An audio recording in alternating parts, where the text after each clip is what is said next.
রাসূলগণ ছিলেন বক্তা, কিন্তু বক্তা আর কারা আছেন? আপনারা কি সমাজের অন্য বক্তাদের কথা বলতে পারেন? স্কলাররা? ইসলামী পরিবেশের বাইরের কথা বলছি। রাজনীতিবিদরা হলেন বক্তা, তাই না? ঠিক আছে। তো রাসূলগণ আপনাকে রীতিনীতি নিয়ে বলেন, সমাজ পরিবর্তন নিয়ে বলেন, তাই না? রাজনীতিবিদরাও কি কখনো কখনো সমাজ পরিবর্তন নিয়ে কথা বলেন? অবশ্যই।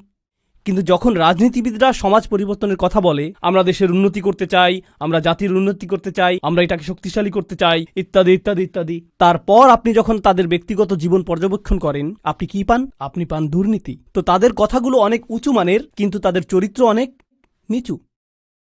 আর প্রসঙ্গক্রমে আপনি দেখেন যে তারা উঁচু মানের জিনিসগুলো নিয়ে কথা বলে এজন্য যে তারা ক্ষমতা চায়, তারা মন্ত্রী হতে চায়, তারা বিনিময় চায়, তারা কোনো কিছুর প্রতি লালায়িত।